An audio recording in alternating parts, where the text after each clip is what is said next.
Dahil maraming haka-haka na naliksik daw muna tungkol sa vasectomy si Drew Arellano bago sumailalim sa nasabing procedure.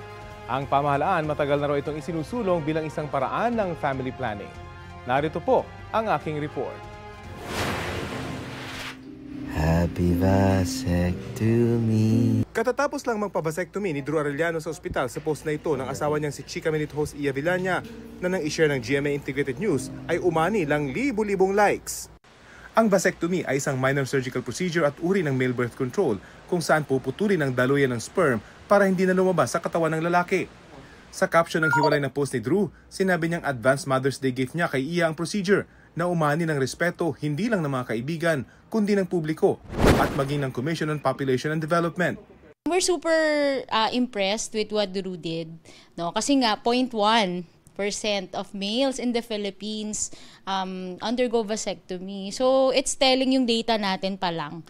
Kaya to see a popular personality doing that, no, we laud Drew Arellano for doing that, no. So may your tribe increase.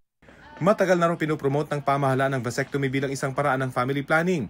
Pero wala pang 1% sa mga kalalakiang Pilipino ang gumagawa nito kahit isang beses lang ito gagawin kumpara sa ibang paraan na paulit-ulit at nakasalalay lang sa mga babae. Female-centric methods pa rin are the most popular method in the Philippines. So mga women pa rin, may increase in family planning usage sa Pilipinas pero sa mga kababaihan.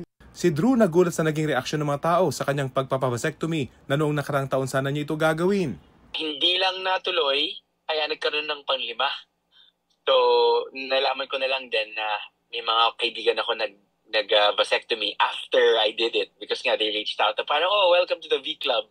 Nag-research din daw si Drew kaya alam niyang hindi totoo ang mga haka-haka tungkol sa vasectomy. If there's already medical data, then ako, I follow medical data and I believe that when the data shows itself that it's okay, then it's okay. Kapag nagpa-vasectomy, is pinuputol lang po yung anurang kunlay.